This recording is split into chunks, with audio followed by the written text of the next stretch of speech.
This FT special report is supported by Rabobank. Hello, I'm Anna Gross, and I'm a science and health reporter at the Financial Times. This is the fourth and final audio feature in a series of special reports on sustainable food and agriculture. And this time we're tackling a simple question that most of us have to answer every day. What should I eat?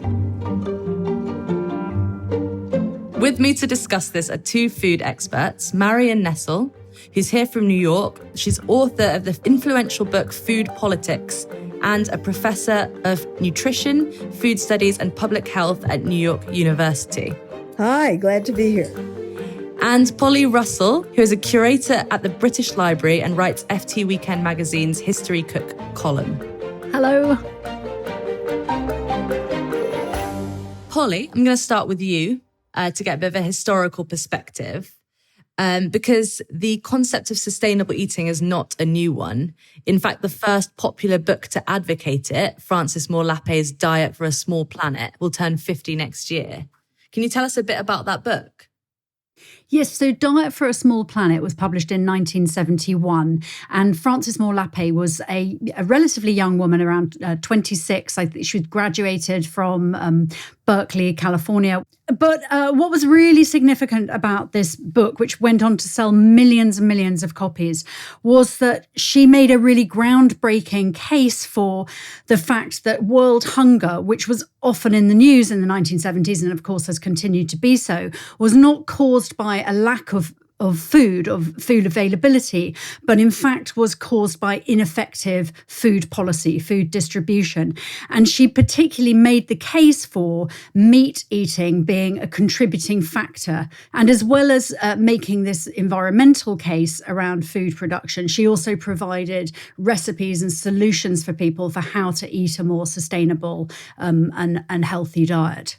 And Marion, so Diet for a Small Planet came out not long, I think it was before you started teaching nutrition? Just before. Just before. And what kind of influence did it have more broadly? I mean, it's a bit of a free-for-all now. Everyone's writing about it. It's become incredibly kind of trendy. Has that diluted the message, or has it made it more powerful? Well, I wouldn't call it trendy. I think it's a very serious understanding that in order to do something about food insecurity for masses of people, obesity and non-communicable diseases for masses of people, and climate and the effects of our agricultural system and how we consume food on climate change. I mean, these are enormously important issues that face billions of people. And we now know that we need a diet that will address all three of those problems at once. And it's a diet very, very much like the one that Francis Moore Lappé was proposing in 1971. So in the subsequent years, there has been just steady approval, confirmation, support for the ideas that she put forth. What about kind of fundamental changes in prevailing thought in these kind of schools of thought? Is it pretty much identical to what Lappé put forward then, or is it kind of evolved, changed? Is there anything that people kind of, or you disagree with from that? The big thing that's changed is climate change. We didn't know about climate change in 1971 the way we do now. And so that's been the driving force for looking at these kinds of issues, emphasizing their importance. There are things about her original book that have changed, but they're minor in comparison to the big ideas that came forward. And the two Lancet reports that came out at the beginning of 2019, the Eat Lancet report and the Global Syndemic report, are 50-page documents each that essentially provide vast amounts of evidence for the need for more sustainable agricultural practices and more sustainable diets. I'm going to come on to the Eat Lancet report and maybe explain it to some of our listeners who might not know what it is. But I wanted to ask, just to see if we can exemplify some of these things we're talking about. And you say that climate change has become a much more well understood issue in the years since Lappé published. Has your eating or your choices around food changed at all since then? Holly, what's your take? I was brought up in a family that ate food from Cranks, Whole Foods, vegetarian Indian food, Claudia Rodin's kind of Middle Eastern, so very pulse-based, vegetarian-based. Yeah, that was the kind of family environment that I had. So it was always more plant-based. I think two things I'd like to say. First is that I think the challenge of eating like that is very specific, once you have a family, because I'm now feeding 3 kids who have different needs and different agendas. They don't necessarily care about my environmental, actually they do care about that, but they still want a burger, or you have to sort of, it's very hard in a family to do the right thing in inverted commas all the time. So that's just everyday challenges. But the other thing I'd like to say is that I think in the context of thinking about the sort of history of sustainable eating, so eating more with more environmental consciousness and awareness of animal welfare, all those big issues that Marion's talking about, I think the really distinctive thing you see in the cookery books is that early vegetarian food, I'm talking about in the early 20th century, late 19th century, was simply not particularly appetizing. It was very virtuous. It was sort of wholesome. It was all about health and sacrifice. So, awful things like, turnip and sago soup or cucumber pie. You'd have to be really committed as a person to eat that stuff. But now, and in fact, Lapé's, book, which includes lovely things like spinach lasagna and vegetable enchiladas, things that now still sound delicious. And in fact, that's really, I think, what's won for vegetarians, veganism, is that actually the food is delicious. So you can, it's sort of seduced people through taste and delight, as well as through kind of morality and ethics. Do you see the kind of movement towards a greater understanding of how we can eat sustainably? Do you see that as being a kind of upwards, clear trajectory, or has it been fits and starts and kind of contradictory episodes? I don't see it as a trajectory. The big problem is we all know what we're supposed to do. The big problem is that that's not how the agricultural system works in most places. The agriculture system, as Frances Moore Lappé pointed out, was aimed primarily at feeding animals, or in the United States, producing ethanol fuel for cars. So the vast bulk of American agricultural production is aimed at feeding either animals to produce meat, or to feed automobiles, which produce greenhouse gases. So the opposition to reducing that kind of agricultural system and to changing it to one that is more sustainable, or regenerative is the term that's being used now, is really what food politics is about right now. And that hasn't changed. Except that as the industry has gotten more consolidated, it's gotten more powerful, and the political problems are more difficult. We have, in case you haven't noticed, a president who doesn't believe that climate change is happening. So I want to just go on to the Eat Lancet report. There's been 2 reports, but the kind of last word was in last year, 2019. So it convened 37 leading scientists from 16 countries across multiple disciplines. They were asked to develop global scientific targets for healthy diets and sustainable food production.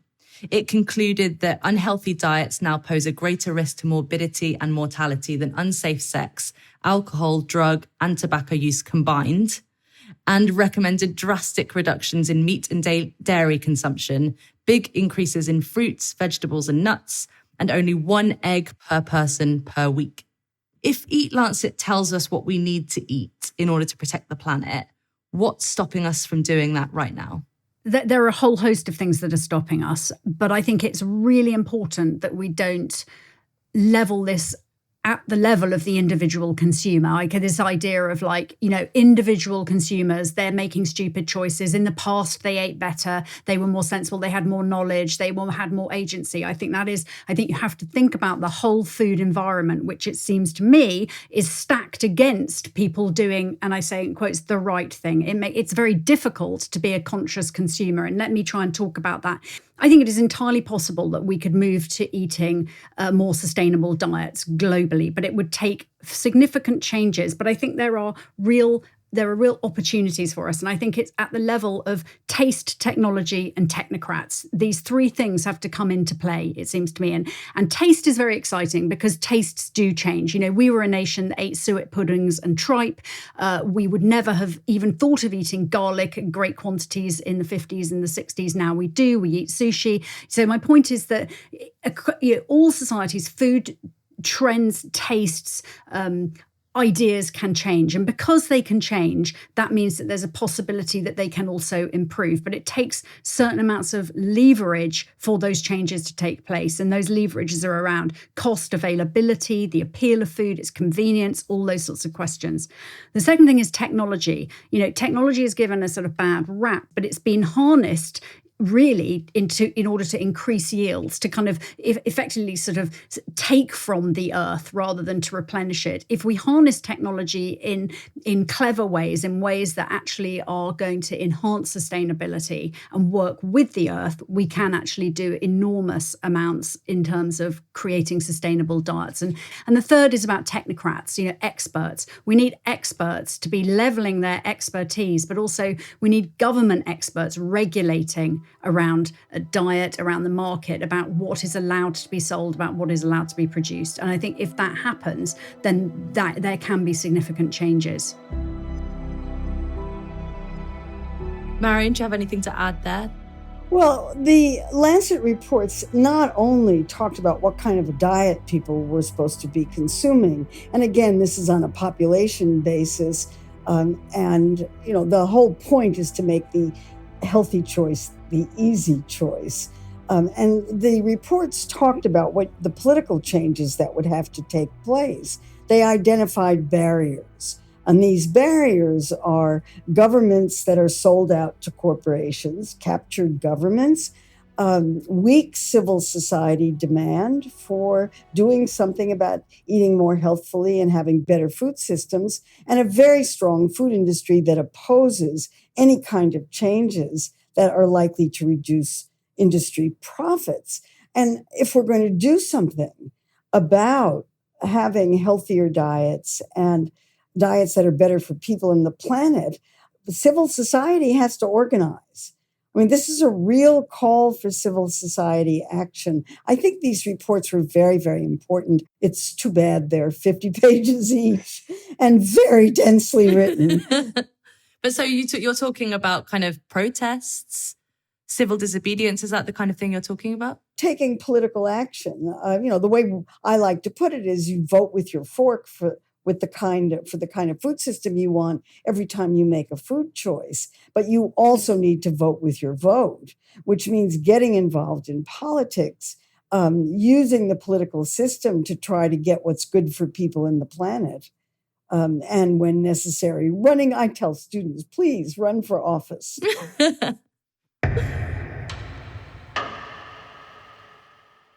Polly, you mentioned technologies. I mean, I think a lot of the time when people are talking about sustainable eating, idealization maybe isn't the right word, but kind of harking back to the past and what we can learn from our ancestors. And I guess I'll start by asking, what do you think we can learn from them? From the way that we used to eat maybe 100, 200 years ago, and the way also not just the way we ate, but the way we bought. I would really be cautious about romanticizing the past when it comes to food, because for many people in the past, they were hungry often. They suffered from malnutrition. Food was often hard to come by for most people or for many people. It was insecure. And so the problem is now, it's not that people have become stupid, but that we live in an environment where food, particularly bad food, overly processed food, overly packaged food, which is very damaging to the environment and damaging to public health, is so readily available, is so inexpensive that we can be wasteful with it, that we can be profligate with it, that the costs of it are not factored into the costs to buy it. So actually, we need to restructure the way in which food is costed and the way that we value food. That's what I would say that we would want to take from the past, but not to try and replicate the past in any ways. But in terms of sort of successes from the past that we can look at, if you look at something like rationing in the UK, there is no doubt that having government intervention in controlling food supply in that dramatic way that we did from 1930 1939, amazingly until 1951, did improve people's diets because it leveled out inequalities in nutrition across the population. I'm not suggesting we go back to rationing, but what I am saying is that you might need to have, or I think you do need to have, structural interventions that, that will, support fruit and vegetables being eaten and will, fold the costs and levy costs into food, which is actually damaging to public health and the environment.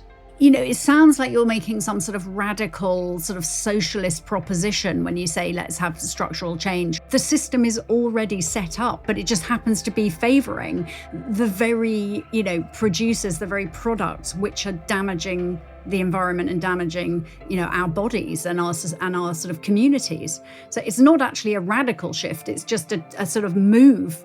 It's sort of in the right direction. I wanted to ask you both a question that probably our listeners will be interested in, which is where they should be buying their food. And I know that you kind of started this podcast by saying that you don't think that the onus, the responsibility should be on the individual consumer, that this is a structural problem. But do you think as kind of politicized consumers, there are certain places that people should be avoiding and that and certain places that they should be kind of opting in to buy from? Maybe Marion, if you want to take that first. Depends on who you're talking about and whether people have enough money to make those kinds of choices. I have enough money. I can buy my food at farmers markets. I like going to farmers markets. I like knowing who produces my foods. I'm willing to pay the premium to keep local farmers in business. I can afford to do that. But for people who cannot, they buy their food wherever they can get it. I would like to see the system change to make the healthy choice the easier, the more accessible, the cheaper, and the preferred choice. And this requires structural changes that I hope that we will get. Certainly, people in the United States are much better informed about the failures of our food system now than they were before the pandemic hit. Whether that will lead to political change remains to be seen. Well, I couldn't agree more than what Marion has said. Of course, one wants to advocate for individuals making the best choices that they can, but that's the crucial point is, people have to live within their means. People are struggling. You do the best that you can. And some of us have the privilege to make all sorts of choices. Other people have less choices. But I think what I'd like to, come back to is how difficult choices are. So even, going to a supermarket, and I stand in my supermarket and I look at the aisle of bananas and I think, why do I need a PhD in bananas to buy bananas? Because there's the cheap ones, then there's the organic ones, then there's the fair trade ones. I don't understand, why is it possible that there's ever a banana that hasn't been fairly traded? That shouldn't even be on the shelf. If it's not fairly traded, it shouldn't be there. And yet it is. So I have to make way up between, saving money for my family, saving the planet, or feeding the producer. That's an unfair responsibility to the consumer. And I don't want to do it anymore. So that's I don't want to judge the consumer. I want to judge the powers that be and the structures which are allowing all those bananas to sit there. Hear, hear. If you could recommend one really great book to dig into these questions more and to politicize them around these questions, what would it be? I'm laughing because I just wrote one. I have a small book that just came out, Let's Ask Marion, which I did with a friend, Carrie Truman. It's in a question and answer format with a little teeny essays. The questions are little teeny essays. My answers are very short essays, but they address every single one of the questions that we've been talking about. Great. And Polly? Well, I'm going to be cheeky and I'm going to say three things. First of all, I'm going to say any book that Marion has written. But for me, the 2002 Food Politics, which explores how the food industry shapes our diet and our influences nutritional choices and nutrition, is just fantastic and was groundbreaking for me. So anything by Marion, but also I think B. Wilson's book, First Bite, and also Carolyn Steele's recent book, Cytopia. So I'd go onto my desert island book with Marion, Carolyn, and B, and that would be great.